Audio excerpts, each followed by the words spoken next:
So I remember meeting this man once during my chaplaincy internship at Duke Hospital. And I don't really remember what exactly landed him in the hospital, but it was definitely something sudden and life-altering. But I do remember what he told me. He told me that he believed it was an answer to prayer. He was, as he called himself, a hopeless drunk. And he had prayed to God to stop him from drinking. And the next thing he knew, he woke up in the hospital, helpless and weak, having been detoxed by the doctors while he slept so that they could better treat whatever was ailing him. By his estimation, God had put him in the hospital as some kind of wake-up call. And I had my doubts about that, but it was not my place as the visiting chaplain to tell him that I doubted that God had deliberately reached down from heaven to touch his neurons and his brain, or the sponges in his lungs, or whatever it was that landed him in the emergency room. I didn't tell him because it wasn't my place to tell him that I doubted that God had, as precisely as a surgeon would, tweaked his body just so as to bring on this medical catastrophe. So bad and yet no worse, calibrated to bring him to his senses, but not quite yet to meet his maker. It just wasn't my place to say that I didn't believe that was how God worked. And that I thought it all much more likely just a simple cause and effect of his chronic abuse of his own body. It wasn't my place in that moment to ask him, and what about the other disasters that filled the rooms around you? It wasn't my place to ask about those. And it surely wasn't my place to ask, and what about my grandfather's stroke that disabled him in the prime of his life and forced him like a toddler to learn to speak and walk again? Did God cause that too?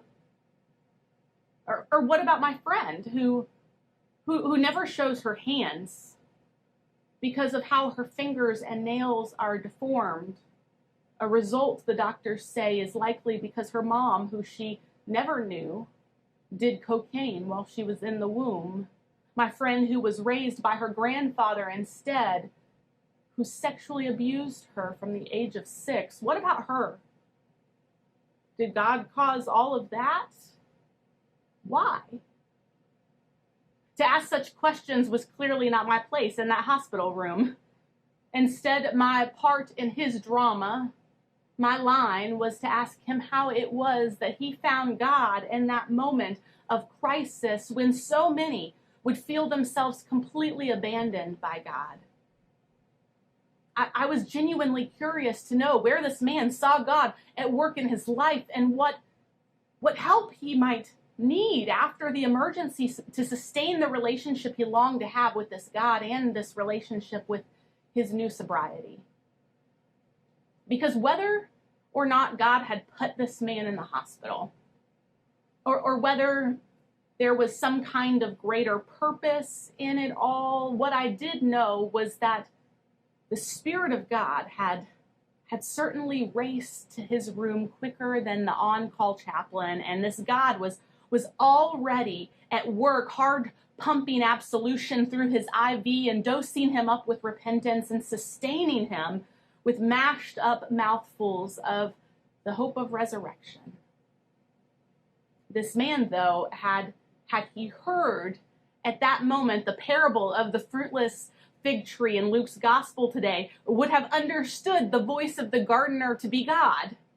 Did you hear it as Renee read the text for us today? He would have recognized the voice of God's saying, "Oh, your tree is dead? Well, let me dig around in there a little bit, throw some crap on it, throw some manure on it, and see how he comes out. See if he'll bear fruit, and if he doesn't, I'll just cut him down." And if we're honest, this is how many of us suspect God works. And even when we don't suspect God works this way, our minds can't help but go there, right? In times of tragedy and disaster and illness and unimaginable suffering. Because if not, how do we make sense of the evil and suffering in this world and where God is within it or around it? We suspect God works in this way, that God is the gardener poking around and digging at us, the fruitless fig tree, throwing some crap on us to see how we'll do, to see what we can handle, to test our faith and endurance, and to see if we can bear fruit in the struggle. Does God work that way? And if not, how do we make sense of God in light of the suffering in our world? How do we make sense of a good God in light of all of the bad stuff that happens? Well, I invited you to ask me anything, and this conundrum, this problem was at the heart, at the center of so many of your questions. How does an all-loving, all-powerful God allow things like human trafficking? Why did I lose both my parents? Does God hate me? Is God trying to teach us something through this pandemic? Is this God's righteous judgment and righting of the world throwing a bit of crap on us? How do we make sense of things like sociopathy and pedophilia? Are these evils in the human condition, mistakes that God has made? Stephen Fry, a popular comedian in the UK, caused a stir a few years back in an interview on TV. Suppose it's all true, the interviewer said, and you're at the pearly gates and you're confronted by God. What will you, Stephen Fry, say to him or her? I'd say, bone cancer in children? What's that about, God? How did you create a world in which there is so much misery that is not our fault? It's not right. It's utterly evil. Why should I respect a capricious, mean-minded God who creates a world which is so full of injustice and pain, he said. I wonder if you've had a similar conversation with an unbelieving friend or a family member. Maybe not this brazen, but something along these lines.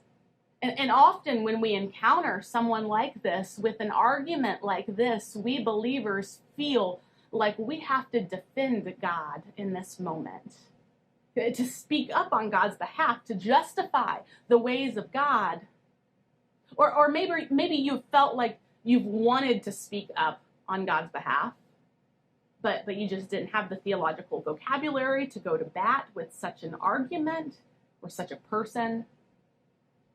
We have this desire as believers often to defend God and try to explain why this kind of evil exists in the world, given who we know God to be, good and loving.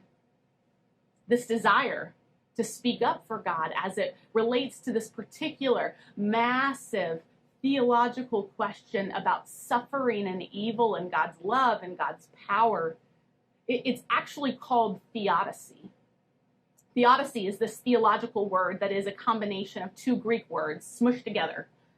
Theo, the Greek word for God, and dikaios, meaning justification. A theodicy is a God justification, a God defense. And Stephen Fry is not the first, nor will he be the last to raise this issue. For centuries, theologians and philosophers have talked about and written about and pontificated about the problem of evil. It's a question that we ask all the time in our lives, whether or not we even do it intentionally. It is, I would suggest, the most massive question about our faith, and it's called the problem of evil. And it goes like this. Given the indisputable evidence of evil in the world, like bone cancer in children, or human trafficking, or sexual abuse, or how some people have more money than they know what to do with while others starve and die of malnutrition. Given the indisputable evidence that evil exists, God is either powerless and can't do anything about it, which would make God not God then, right?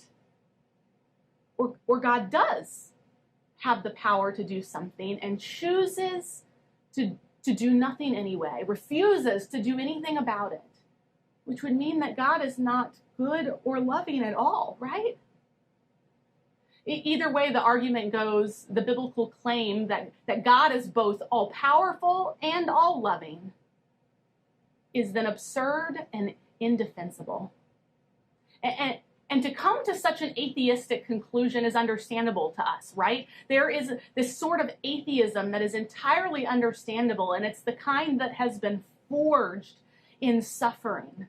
This kind of atheism is not the kind that's arrogant and flippant and intellectually superior to faith and religious belief. No, this atheism is an inability to believe born out of an empathy for those who have been horribly crushed and bruised in this life. Not an atheism of comfort, but an atheism of agony.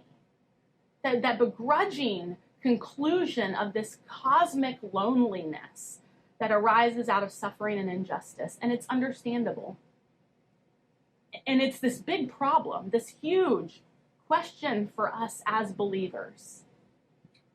But it's actually an even bigger problem for those who don't believe, for unbelievers to address. It's a bigger problem for non-believers, because to even talk coherently about such a thing as evil requires moral absolutes, grounded in some kind of transcendent truth. Without that, how can we judge whether something is evil or something is good? All we would have in the universe are things that just happen. No right, no wrong, just things that happen. But saying that the problem of evil is bigger for non-believers, it still doesn't explain why God allows evil. We might say, well, human beings have free will and they've rebelled against God, and so that's why we see evil in the world. But that still doesn't explain why evil came to exist in the first place. Why? Why would a good being like Satan before the fall, or Adam and Eve before they fell, why would a perfectly good being be inclined to choose evil over good? Where did that impulse come from? And why did God permit it? These are massive, hard things to reflect on, especially if we're in the midst of suffering ourselves, or have had some great evil done to us, or have seen evil done to others. And while the Bible doesn't give us a full answer why a good God allows evil to take place, it does have much to say about evil and suffering. In our scriptures today, Jesus and Paul tell different stories of disaster, both seeking God's meaning in them. Did you hear the scriptures? First, Paul tells a cautionary tale of the people of Israel in the wilderness, going astray and awry and being struck down and destroyed as serpents and by the destroyer. Paul does not accuse God of the killing of the wilderness. Instead, he comes to the conclusion that it was their own evil and their own idolatry that destroyed them, and their own abandonment of God's covenant that led them to their downfall. Much like my take on what brought that self-proclaimed hopeless drunk to Duke Hospital, right? It wasn't God. It was his own habits of addiction. Paul similarly asserts that Israel's demise was their own doing. And in the midst of the dire warnings, God continues to remain faithful to them. Jesus, though, in Luke, is quite different. Before he sets into the parable of the fruitless fig tree, there are people around him asking the same questions that we're asking today. How, Jesus? Do we make sense of the suffering in Galilee, Jesus? And the way they ask their questions leads Jesus to ask in return, why do you ask this? Do you think that because these Galileans suffered, that they were worse sinners than all the other Galileans who didn't suffer?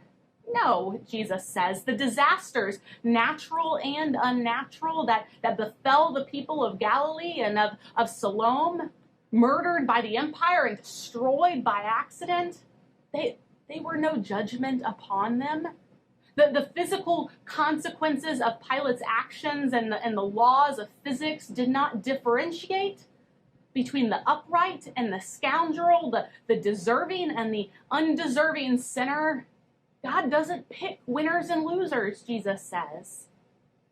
And I bet if we had visited the hospital wards in the days of that construction disaster in Siloam, that we would have heard some people there who wondered why God had abandoned them, and others who wondered what God was telling them, and some who asked what they had done to deserve such punishment, and some who cried out with simple gratitude that they had escaped with their lives with one more chance to get things right before God.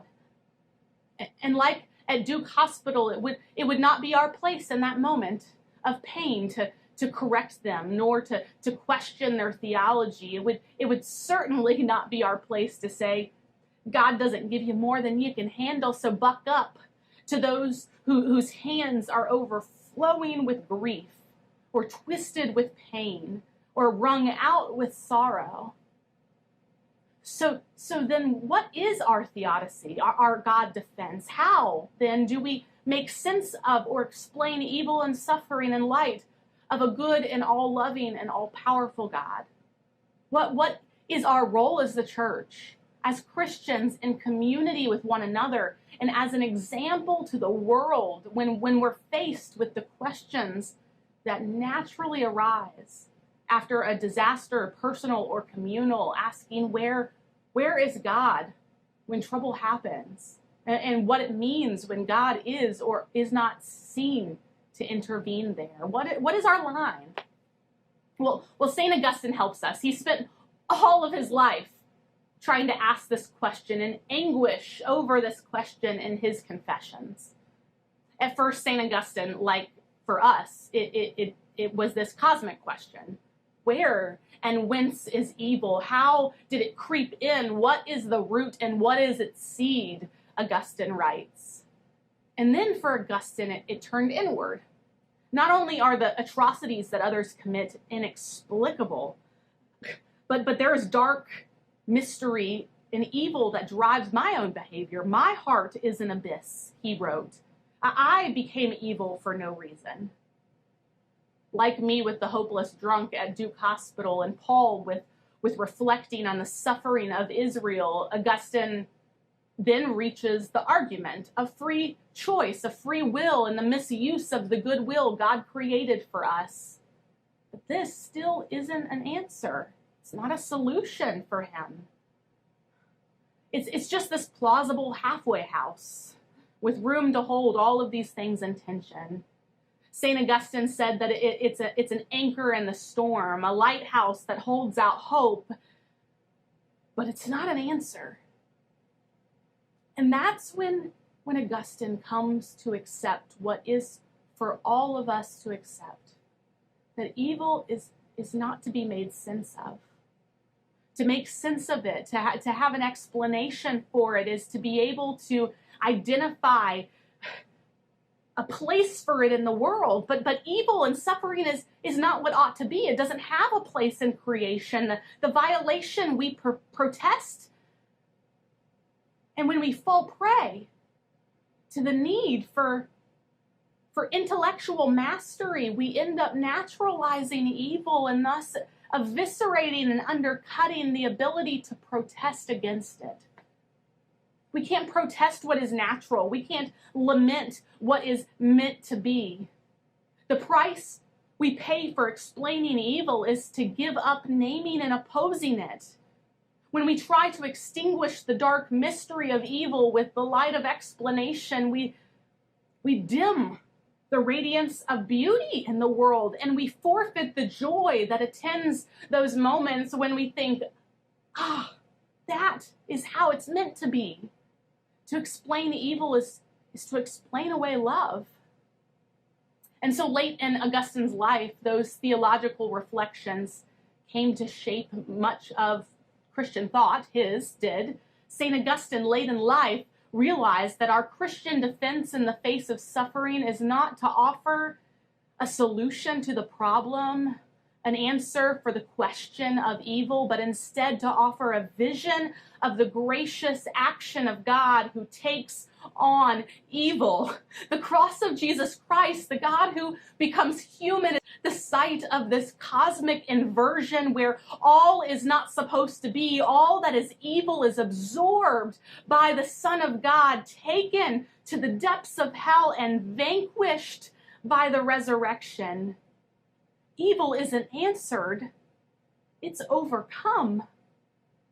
God doesn't abstractly solve a problem. God inhabits and absorbs the mess that we've made of the world rather than clamor to find some kind of answer to the problem of evil in various abstractions of free will or creation's corrosion of the good. Our appeal, our role as Christians is to the mystery at the heart of the Christian faith that a humble God endured evil in order to overcome it.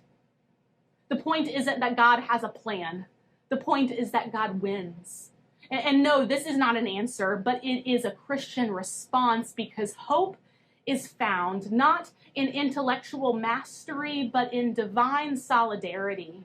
The cup that Jesus drinks is the cup of our suffering, filled with the wine-dark sea of anguish. This is the historical scandal of God becoming flesh and taking on the injustice of our world onto himself and then bursting forth from the grave for its death.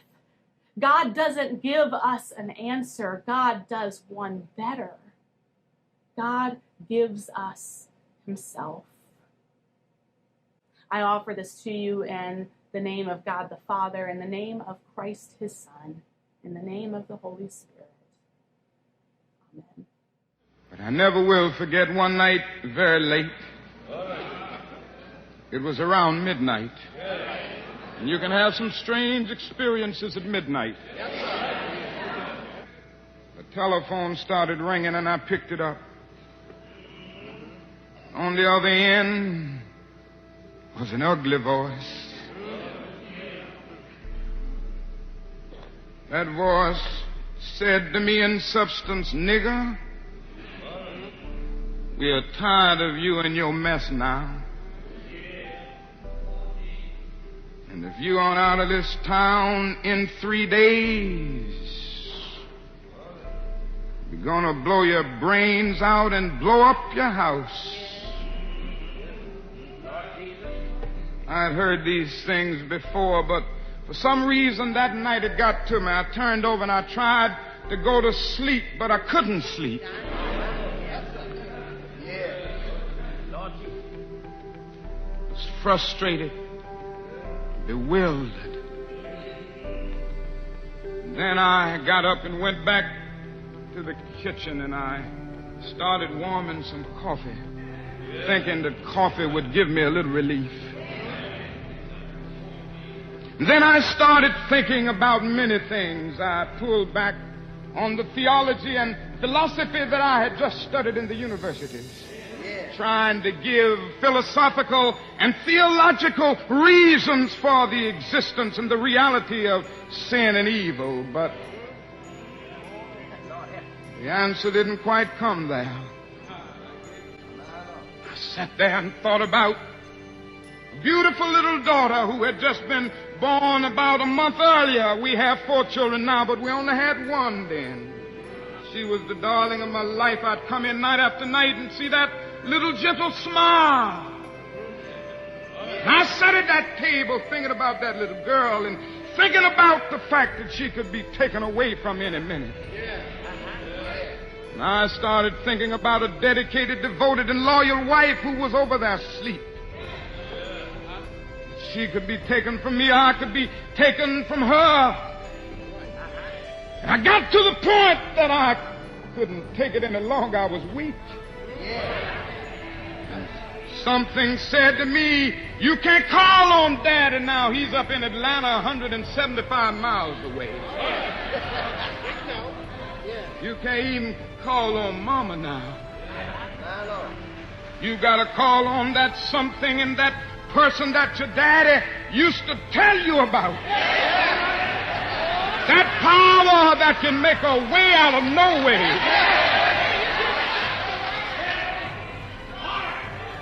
I discovered then that religion had to become real to me, and I had to know God for myself.